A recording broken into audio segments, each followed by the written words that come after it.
할렐루야. 네, 오늘 현장 예배에 나오신 분들, 또 영상으로 예배 드리시는 분들 환영합니다. 주님께서 오늘 예배를 통해서 우리에게 세임과 능력 주시리라 믿습니다. 우리 수요 예배를 또 돕는 손길들이 있습니다. 우리 예배 전에 나와서 더운 날씨지만 또 하나님께 찬양 올려드리고 우리가 하나님께 집중할 수 있도록 하나님의 임재를 바라는 우리 찬양팀 수고하신 분들을 위해서 우리 한번 박수할까요? 네, 감사합니다. 네, 다음 주에도 잘 부탁드립니다. 네. 이쪽에는 이렇게 좀 이렇게 자리가 좀 비었어요. 혹시 제 비말이 이쪽으로 더 많이 튀나요? 다음 주부터는 조금 앞으로 오셔도 될 것 같습니다.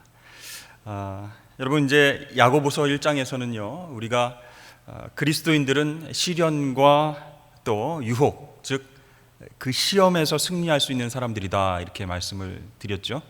그리고 야고보서 2장에서는 이 진짜 경건의 사람들은 진리를 듣고 말만 하는 사람들이 아니라 실천하는 사람들이다, 이렇게 이야기를 했습니다. 그래서 외모로 차별하는 것, 행함이 없는 믿음만 갖고 있는 것, 그것 안 된다, 이렇게 우리가 살펴봤죠.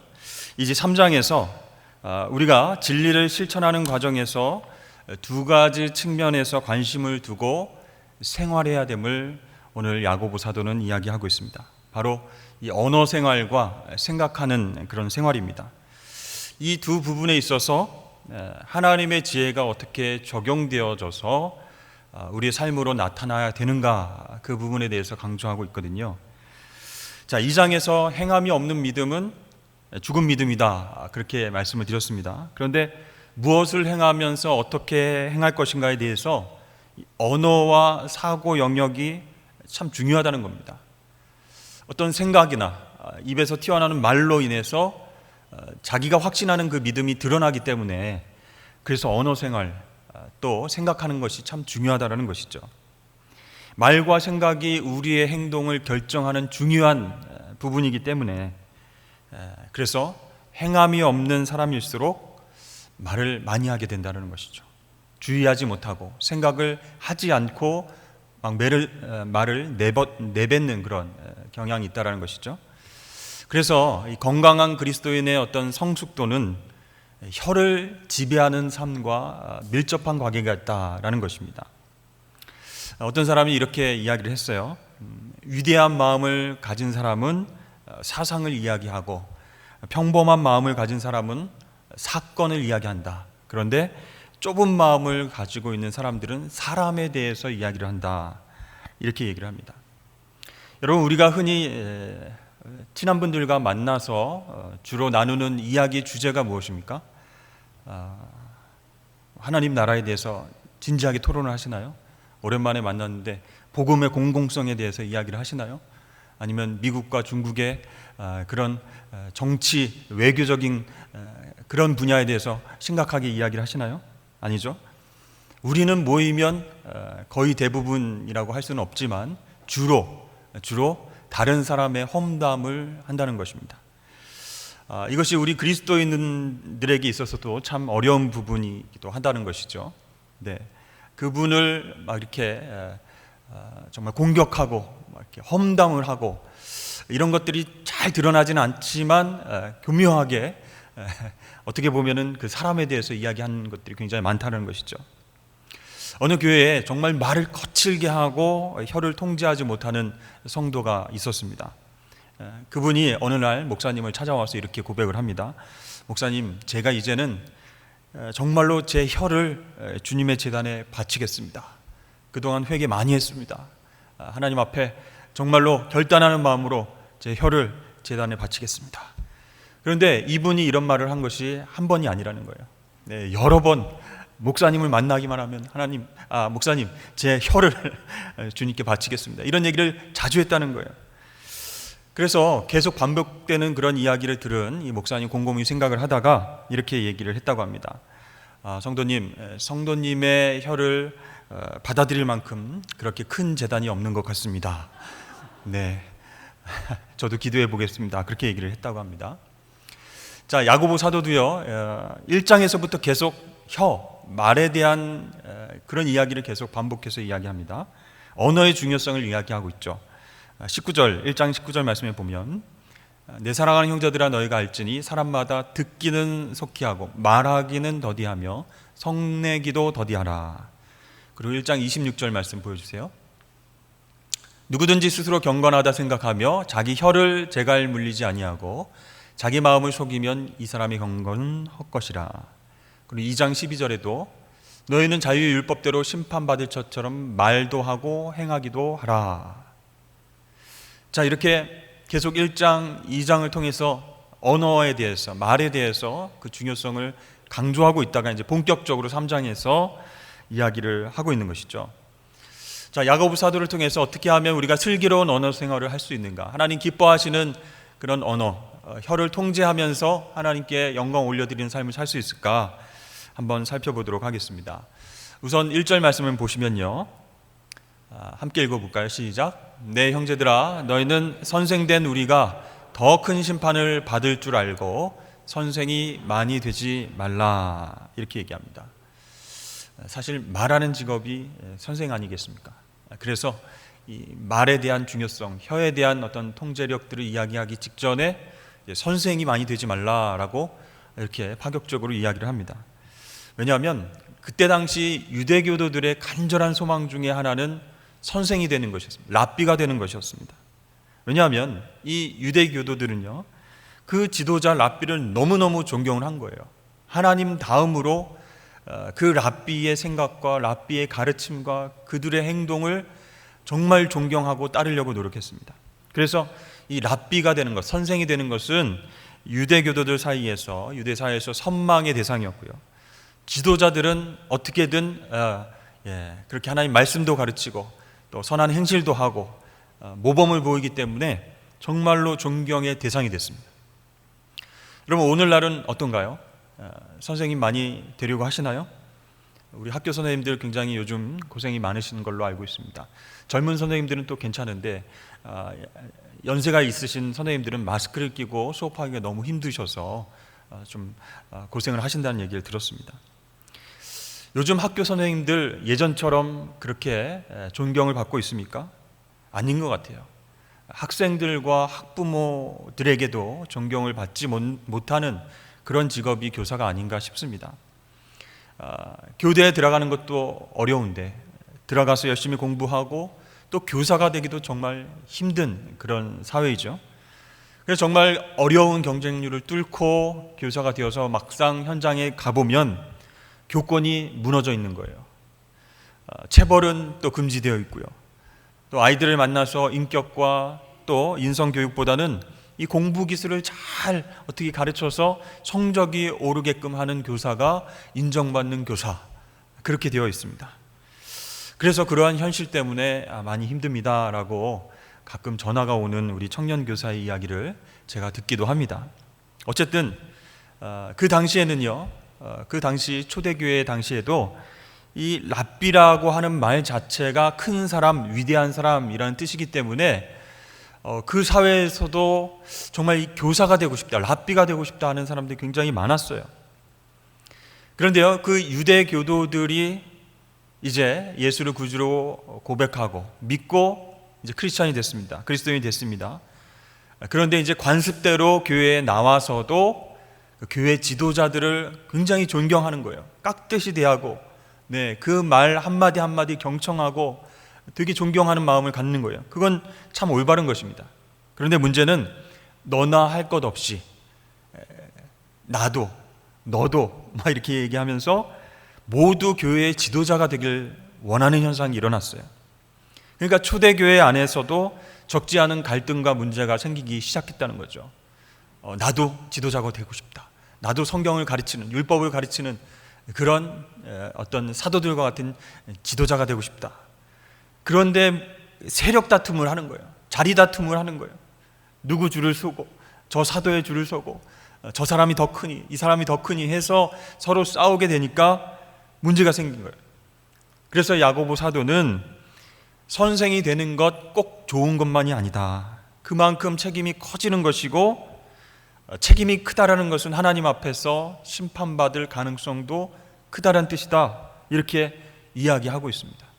그러니까 선생이 많이 되지 마십시오 다 자르고 그런 분위기가 아니라 얼마나 중요한 자리인지, 얼마나 그 책임이 막중한지, 하나님의 심판도 크게 있다라는 것을 알려주는 것이죠. 자, 예수님께서도요, 누가복음 20장에 보면 지도자에 대해서 이렇게 말씀을 하고 계십니다. 한번 보여주시죠. 긴 옷을 입고 다니는 것을 원하며 시장에서 문안받는 것, 회당의 높은 자리, 잔치의 윗자리를 좋아하는 서기관들을 삼가라. 그들은 과부의 가산을 삼키며 외식으로 길게 기도하니 그들이 더 엄중한 심판을 받으리라. 이렇게 말씀을 하셨습니다. 선생이 되는 것, 지도자의 위치에 있는 것 특권입니다. 그러나 특권인 동시에 책임이 수반되는 그런 자리라는 것이에요. 그걸 우리가 잊지 말아야 된다는. 여러분, 위대한 교회는요, 교사가 많은 교회가 아니라 하나님을 섬기는 종이 많은 교회다. 그렇게 우리가 봐야 된다는 것입니다. 서로 지배하고 서로 가르치려고 하는 그런 사람이 많은 교회가 위대한 교회가 아니라, 나보다 남을 더 낮게 여기고 겸손한 마음으로 섬기기를 하려고 하는 그 하나님의 종들이 많은 교회가 하나님께서 기뻐하시는 아름다운 공동체가 될 줄로 믿습니다. 자, 이미 초대교회 안에는요, 지도자가 되려고 하는 그런 세력 다툼, 자리 다툼이 이제 있었습니다. 그래서 야고보 사도는 그에 따른 갈등을 해결하기 위한 말씀을 주고 있는 것이에요. 2절 말씀 한번 보여주시죠. 우리가 다 실수가 많으니 만일 말에 실수가 없는 자라면 곧 온전한 사람이라 능히 온 몸도 굴레 씌우리라. 특별히 이 지도자, 가르치는 직업, 교사의 위치에 있는 사람들, 선생은 말 실수하기가 참 쉬운 자리다라고 얘기하는 것이죠. 왜 그럴까요? 지도자들, 선생님들이 말을 많이 하는 위치에 있기 때문입니다. 말을 많이 하게 되니까 그만큼 실수도 많아진다는 것이죠. 그러니까 언어의 실수, 말 실수는 물론 이제 지도자뿐만 아니라 우리 일반 모든 사람들도 빠지기 쉬운 그런 함정이라고 할 수가 있습니다.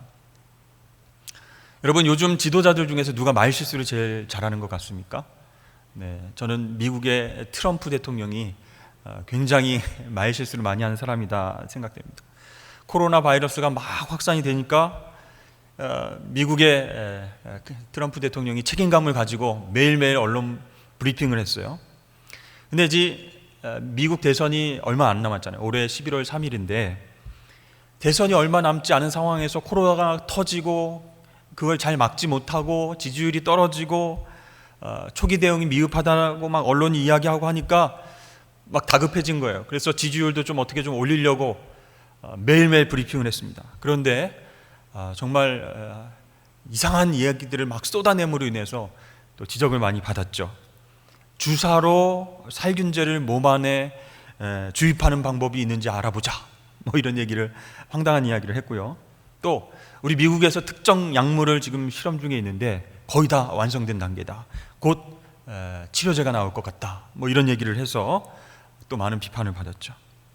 그러니까 이제 코로나 사태를 빨리 끝내고 조기에 종식시키고 위대한 지도자로서의 면모를 보여줌으로 인해서 대선에서 승리하고 싶은 마음이 급했던 거죠. 그래서 뭐 언론 브리핑 때 아무 말이나 막 내뱉는 거예요. 그러다가 이제 이것도 안 되고 저것도 안 되니까 이 모든 책임은 중국에게 있다, 이렇게 얘기를 하는 것이죠. 미국의 환자들 미국 책임이 아니라는 거예요. 처음 발생한 근본 원인인 중국에게 있다, 막 이러면서 중국을 막 압박하려고 한다는 것이죠. 그래서 막 손을 들고 기자들이 조금이라도 부정적인 이야기를 하고 질문을 하려고 하면은 딱 끊는 거예요. 나는 언론인들을 믿지 않는다, 나는 국민들이 나를 믿어준다 하면서 답변도 하지 않고 그냥 퇴장해버립니다. 그래서 저는 이렇게 그 대통령의 모습을 보면서요, 언론 브리핑과 트위터라는 그런 SNS를 활용해서 거침없이 매일매일 말을 그렇게 쏟아내고 있는데 그게 과연 자기에게 이득이 될 것인가? 그러한 어떤 행동 때문에 트럼프의 참모진들, 보좌진들이 계속 그거를 막아내려고 고생이 이만저만이 아니다라는 얘기를 들은 적이 있습니다. 여러분, 성경을 보면요, 위대한 하나님의 지도자들, 리더들도 그 삶 속에서 아주 치명적인 언어 실수를, 말 실수를 하는 그런 부분들이 굉장히 많이 나와 있습니다. 그러니까 누구나 할 것 없이 우리 인간은 항상 혀로 범죄하고 또 혀로 망할 수 있는 가능성이 많이 있는 그런 사람들이라는 거죠. 그래서 오늘 말씀은 우리가 다 실수가 있으니 만일 실수가 없는 사람은 온전한 사람이다 라고 아까 말씀에서 야고보 사도가 이야기하죠. 실수가 많은 사람은 온전한 사람이다 라는 말은요, 성숙한, 그만큼 성숙한 사람이다 이런 뜻입니다. 즉 말의 실수가 적으면 적을수록 그 사람은 성숙한 인격을 가진 사람일 가능성이 크다라는 것이죠. 누구나 다 말 실수를 하는데, 그러나 그 중에서 적게 실수하는 사람은 그만큼 인격이 성숙한 사람이다. 여러분, 교회에서도요, 함께 사역을 감당하고 공동체에서 여러 가지 일을 맡아서 하다 보면 때로 말 실수 때문에 서로 상처를 주고받는 일들이 생깁니다. 근데 여기에서 선생의 자리에 있는 리더가 말 실수를 했다면, 정말 생각 없이 말을 툭 던졌는데 상대방이 상처를 받았다면 바로 자기의 실수를 인정하는 것이 가장 좋은 방법이고 성숙한 태도라고 할 수 있습니다. 근데 우리가 그리스도인이지만 자존심 때문에 또는 자기의 어떤 연약함을 인정하기 싫은 마음 때문에 그렇게 하지 않는 사람들이 많다는 거예요. 분명히 내가 이렇게 말을 해가지고 상대방의 상처를 받았는데, 상처를 받은 사람은 있는데 상처를 주는 사람이 없는 거예요. 난 그런 적이 없다. 그런 말을 했나? 그런 의도로 얘기한 것이 아닐 것이다. 사실은 내가 그런 것이 아니고 저 사람이 그런 얘기를 했는데 나는 거기에 동의해서 얘기했을 뿐인데 그 얘기로 상처를 받은 것 아니냐, 이렇게 말이 말을 낳고 또 핑계가 핑계를 낳고 복잡해집니다. 단순하게 내 실수입니다, 내가 잘못했습니다, 경솔했습니다, 이렇게 고백하면 되는 거예요. 오히려 자신의 말과 행동에 책임지지 않게 되면 역효과가 나타나게 되는 것이죠. 저도 교회에서 가장 말을 많이 하는 사람 중에 한 사람이다 생각합니다. 그렇죠? 담임 목사가 제일 말을 많이 하는 것 같아요. 새벽 설교 때도 말을 왜 이렇게 많이 합니까? 수요 설교 때도 말하고, 그렇죠? 주일 설교 때는 더 크게 말하고, 설교가 그 중에 제일 많고요. 각종 회의와 모임과 또 신방과 식탁 교제 때에도 이렇게 말이 없을 때가 있잖아요. 제가 이제 처음 와서 그럴 수도 있고 어색해서 그럴 수도 있지만, 제가 또 이제 말을 리드해야 되는, 그래서 이제 여러 가지 이야기를 해야 되는 상황이 있어요. 그렇기 때문에 더 조심해야 된다는 거예요. 아무 생각 없이 툭 던진 얘기가 상대방이 상처받고 힘들어할 수 있는 그런 가능성이 있다는 것을 늘 염두에 두고 저도 목회해야 되겠다, 그런 생각을 하고 있습니다. 자, 오늘 말씀에서 보면 언어는 능히 온 몸도 굴레를 씌운다, 이렇게 얘기를 하죠. 이 굴레라고 하는 것은요, 제갈과 함께 짐승들을, 특별히 달리는 말을 통제하는 그런 수단입니다. 야생마가 있다고 생각해 보세요. 막 들판을 달리고 통제되지 않은 그런 짐승, 야생마. 그 야생마에게 제갈을 물리고 굴레를 씌우면 시간이 지나면 잘 길들일 수 있습니다. 그런데 그 야생마를 내가 좀 짐승을 좀 알아 하면서 제갈과 굴레를 씌우지 않고 그렇게 다룬다면 어떻게 될까요? 막 날뛰면서 사람도 해치고 기물도 파손하고 그렇게 되겠죠. 그래서 3절 말씀에서 이렇게 얘기합니다. 우리가 말들의 입에 제갈 물리는 것은 우리에게 순종하게 하려고 그 온몸을 제어하는 것이라 그랬습니다. 다시 말해서 우리 언어에 실수가 없을 때에 우리 온몸이 바른 생활을 할 수 있겠다, 지혜로운 생활, 슬기로운 삶을 살아갈 수 있다는 거예요. 이 작은 혀가 그만큼 중요하다는 것입니다. 뉴욕에서 한 맹인이 하나의 팻말을 목에 걸고 구걸을 하고 있었습니다. 근데 그 팻말에는 어떻게 쓰여져 있었냐면 I am blind 이렇게 했습니다. 나는 맹인입니다, 이렇게 써 있어요. 그런데 지나가는 사람들이 동전 하나도 안 던져주는 거예요. 굉장히 초라하고 굉장히 좀 배고파 보이고 그런 행색의 거린이었는데, 그 목에다가 나는 맹인입니다 썼는데 아무도 관심을 안. 그런데 한 신사가 그 모습을 지켜보다가 멈춰 섰습니다. 그리고 그 맹인의 팻말에 다른 말을 적었어요. 다른 말로 고쳐놨는데 놀랍게도 많은 사람들이 지나가면서 그 팻말을 보고 동전을 막 던져주고 지폐까지 막 주는 거예요. 무슨 말로 고쳐놨는가 그랬더니 이런 말이 써 있습니다. Spring is coming, but I can't see it. 봄은 오는데 나는 그 봄을 볼 수가 없습니다. 이렇게 말을 바꿔놨는데 사람들이 그 문장을 읽고 계속 도와준다는 거예요. 이 이야기는요, 1920년대 뉴욕에서 일어났던 실화입니다. 이 기적을 만든 사람은요, 프랑스 시인 앙드레 불톤이라고 하는 사람이 지나가던 맹인의 편말에 적혀있던 글씨를 바꾼 거예요. 그러니까 사람들의 마음으로 움직인 것이 단 한 문장이었다라는 것이죠. 그러니까 맹인과 관계가 없는 봄이라고 하는 단어를 선택해서 썼죠. 그 간접적인 봄이라고 하는 단어를 통해서 도와달라고 하는 표현을 하고 있는 거예요. 그러니까 사람들은요, 직접적으로 도와주십시오, 나는 맹인입니다, 이런 표현보다는 봄이 왔는데 나는 그 봄을 볼 수가 없습니다, 이런 간접적인 표현에 마음이 움직인다는 거예요. 그러니까 자신의 입장을 간접적으로 설명할 때에 받아들이는 입장이 달라진다는 거예요. 자기 해석이 돼서 자기 주도적으로 도와주려고 하는 마음이 생긴다는 겁니다. 둘째는 앞에 오는 정보가 더 중요하다는 거예요. 그것에 따라서 뒤에 오는 정보가 영향을 받는다, 그렇게 사람들이 분석을 했습니다. 그러니까 봄은 곧 온다라고 하는 긍정적인 문장이 나는 볼 수 없다라는 부정적인 문장 앞에 온 거예요. 그래서 아이고, 봄은 진짜 오는데 저 사람 봄도 느끼지 못하고 불쌍한데, 이렇게 긍정적인 문장이 사람들에게 영향을 끼쳤다라는 것입니다. 저는 이 기사를 읽고요, 정말 문장에서 단어 하나, 위치 하나, 그런 것들이 우리에게 얼마나 큰 영향을 주는가. 말도 이렇게 조심해서 잘 해야 되겠다.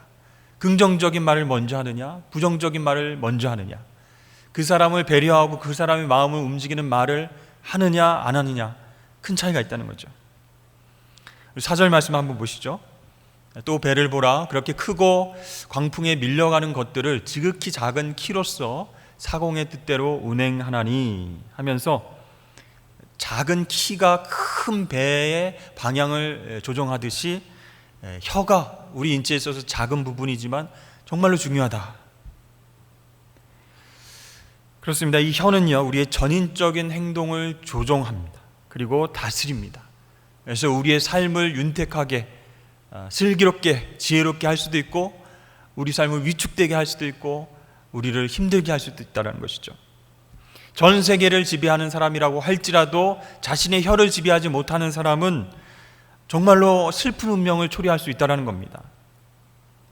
여러분, 모든 사람들의 마음 가운데는요, 막 욱하는 게 있어요. 자신도 모르는 어떤 광기가 있습니다. 통제되지 않는 그런 광기, 그것을 다스릴 수 있는 것은 바로 하나님의 능력이 있어요. 성령 충만에, 성령의 지배함이 있어야 된다는 것이죠. 그래서 내 마음 가운데 있는 막 사납고 막 이렇게 통제되지 않는 그런 사나운 이리들을 온순하게 치료해서 하나님의 양처럼 되게 해야 된다라는 것입니다. 거기 있어서 중요한 부분이 언어 생활, 말 습관, 혀를 통제하는 것, 그것이라고 얘기하는 것이죠. 우리 안에 계시는 성령의 능력, 그 앞에 복종하고 훈련하기를 거부한다면 아무도 자기 혀를 지배할 수 없게 된다는 것이죠. 우리 시편 141편 말씀 한번 보여주시죠. 함께 읽겠습니다. 시작. 여호와여, 내 입에 파수꾼을 세우시고 내 입술의 문을 지키소서. 내 마음이 악한 일에 기울어 죄악을 행하는 자들과 함께 악을 행하지 말게 하시며 그들의 진수성찬을 먹지 말게 하소서. 아멘. 이 시편 말씀은 우리가 매일매일 아침마다 또 저녁마다 그렇게 읽어야 될 말씀이 아닐까 싶어요. 하루를 시작하면서 마무리하면서 이런 기도를 드릴 필요가 있습니다. 내 입술에 파수꾼을 세워주십시오. 하나님, 내 입술의 문을 지켜주십시오. 이 혀로 말미암아 우리가 심판받지 않도록, 우리가 실수하지 않도록, 상대방에게 상처를 주지 않도록 주님 도와주십시오. 그렇습니다. 우리의 혀를 통제하지 않으면요, 재갈 없는 야생말 같이 된다는 것이고, 키 없는 배처럼 방향 없이 흘러가게 된다는 것입니다. 그래서 이 야고보 사도는 말의 중요성, 언어의 중요성에 대해서 계속 강조하고 있습니다. 자, 혀에 파괴하는 능력을 두 가지로 예를 들어서 설명하고 있는데, 첫 번째는 불입니다. 여러분, 불 아시죠? 불은 무서운 파괴력을 가지고 있죠. 건조한 날씨 가운데에 산에 등산 갔다가 작은 담배꽁초나 성냥에 그게 잘못 놓이면 엄청난 산불이 되어서 나무와 집과 엄청난 면적을 다 태우고도 남습니다. 거기에 사는 생물들, 동물들도 다 피해를 입게 되죠. 마찬가지로요, 사랑이 식어있는 공동체, 사회, 교회, 사람들 사이에서 함부로 하는 말들은 어떻게 된 것입니까? 불과 같아서 마치 기름밭에 불을 확 던지는 것과 같다는 거예요. 성냥불을 던지는 것과 같아요. 그래서 확 퍼져나가는 겁니다. 수많은 사람들이 영향을 받고 쓰러지고 속상해하고 상처받고 일어나기 힘든 그런 아픔을 갖게 된다는 것이에요. 6절 말씀에 보시면 혀는 곧 불이요 불의의 세계라. 혀는 우리 지체 중에서 온몸을 더럽히고 삶의 수레바퀴를 불사르나니 그 사르는 것이 지옥불에서 나느니라. 지옥불에서 나는 것처럼 그 불을 사람들에게 전달할 수 있다는 거예요. 온갖 불의는 이 혀에서부터 출발한다는 겁니다. 그래서 이 혀는 그 사람의 인생 전체를 망가뜨릴 수 있는 그런 어떤 중요한 것이다라는 것이죠. 그래서 여러분, 우리는 혀가 유발할 수 있는 그 파괴력을 경계해야 된다는 것입니다. 첫 번째 이 불로 이제 비유를 했고, 두 번째는 짐승입니다. 짐승으로 비유했는데 7, 8절 말씀에 보면요, 이 세상에는 많은 야생동물들이 있는데 이 야생동물들은 사람에 의해서 다 길들여져서 사용할 수 있어요. 그런데 혀는 그렇게 길들일 수 없다라고 말씀을 하는 겁니다. 서커스를 옛날에는 많이 보여줬는데 요즘은 잘 없지만, 서커스장에 가면 TV에서 보면 호랑이가, 무서운 사자가 길들여져서 막 불붙은 링을 막 통과하고, 그렇게 조련사의 말을 잘 듣습니다. 원숭이, 그리고 곰, 사람을 해치는 사람, 엄청난 큰 코끼리, 막 이런 짐승들이요, 훈련을 받으니까 자전거도 타고 춤도 추고 막 그렇게 하는 것을 보게 됩니다. 수족관에 가면 돌고래들이 막 점프하면서 링을 통과하고 춤을 추고 박수를 치고 그렇게 합니다. 동물들은 통제가 가능하다는 거예요. 예전에 제가 어렸을 때는요, 초등학교 다닐 때는 웅변 학원이 유행이었습니다. 그래서 많은 친구들이, 제 주변에도 웅변 학원 다니는 친구들이 많았어요. 그래서 웅변 대회도 나가서 상을 타고, 학교에서도 교내 웅변 대회 같은 걸 했어요. 그래서 한참 많은 친구들이 이렇게 하니까 우리 부모님도 제안을 한 거예요. 저보고도 웅변 학원을 다니라는 거예요.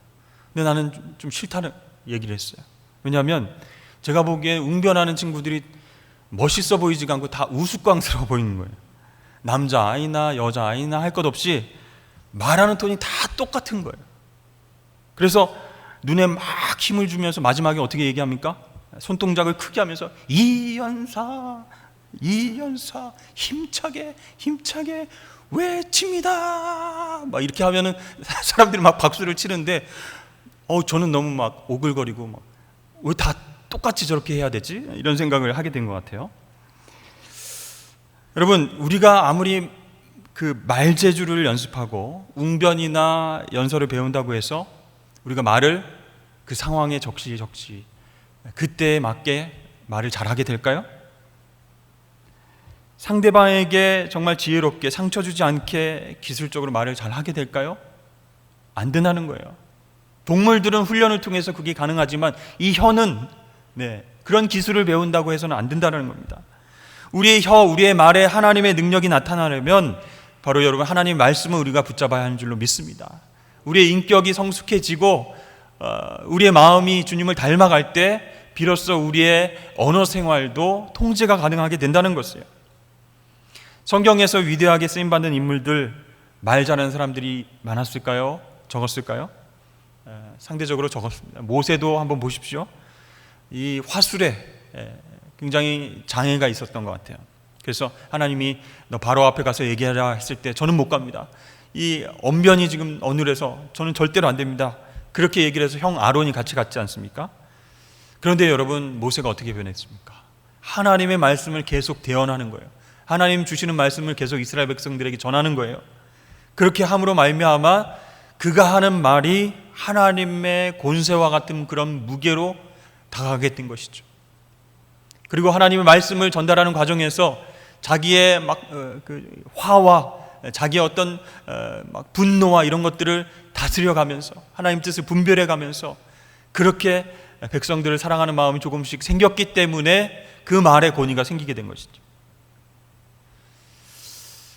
이제 야고보 사도는 혀의 생산적인 능력에 대해서도 말하고 있습니다. 아까는 이제 부정적인 이야기들을 많이 했는데 9절에서 12절까지 말씀 보면 샘과 나무 이 두 가지를 비유를 통해서 이야기하고 있어요. 샘은 우리에게 마실 물을 공급해주고 있죠. 샘에서 생수가 송송송 솟아나듯이 의인의 입에서는 생명의 언어가 나오게 된다는 것이에요.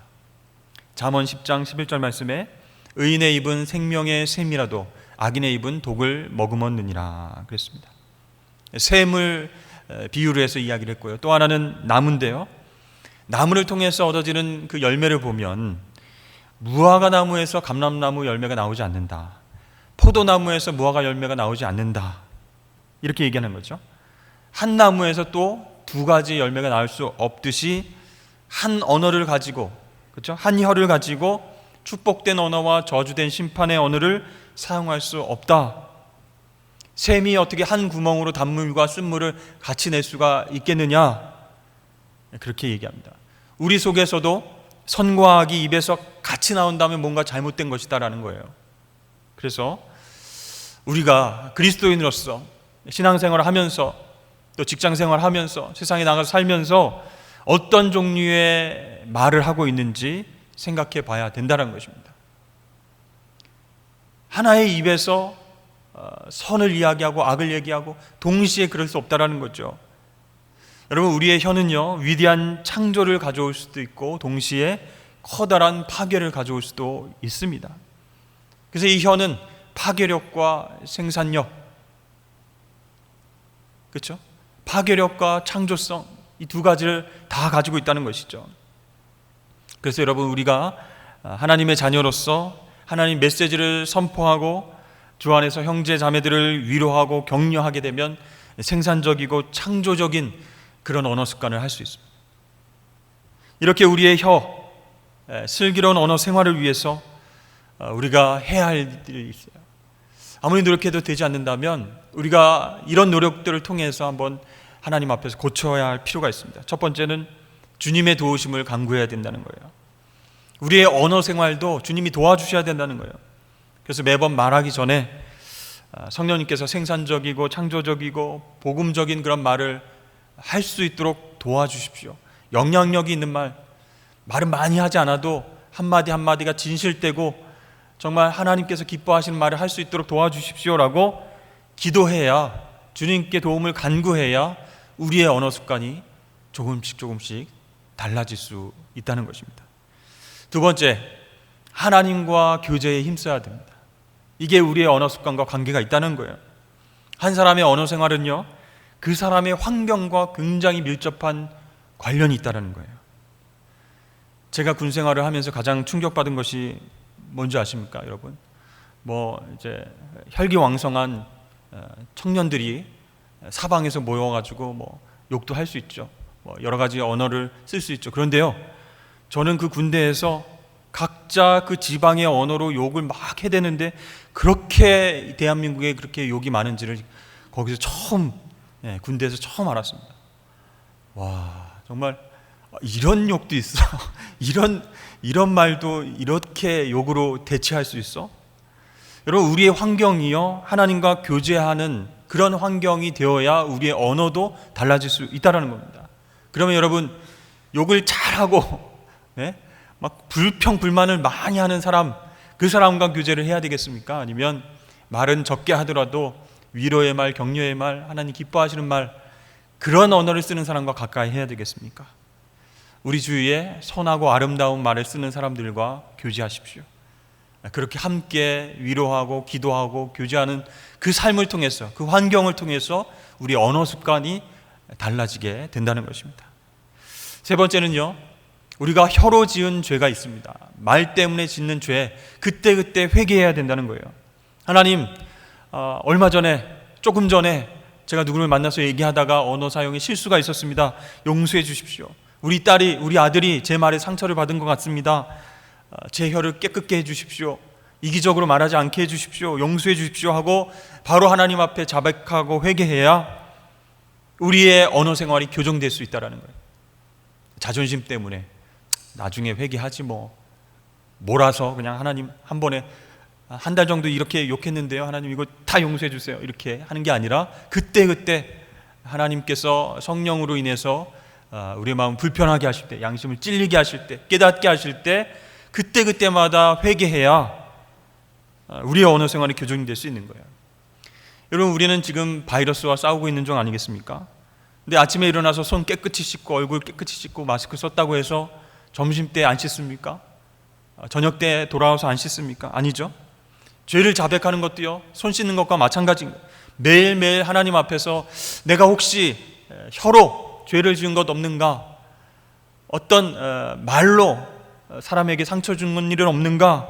이렇게 돌이켜보고 회개하고 교정해야 우리의 언어 습관이 지혜로운 삶이, 슬기로운 삶이 될 수 있다는 것이죠. 사랑하는 여러분, 우리가 행함이 있는 믿음으로 성숙한 생활, 슬기로운 신앙생활을 하기 위해서 꼭 언어 사용에 지혜가 필요한 줄로 믿습니다. 이 말의 힘과 영향력이 굉장히 크기 때문입니다. 그래서 하나님, 우리의 삶의 자리에서 우리 입에서 나오는 말이 정말 하나님께 연락되기를, 그리고 이웃을 사랑하고 치유할 수 있는 언어가 되기를 하나님 도와주십시오라고 기도하시면서 정말 하나님께서 기뻐하시는 삶을 살아가실 수 있는 저와 여러분 되시길 주의 이름 축원합니다. 기도하겠습니다.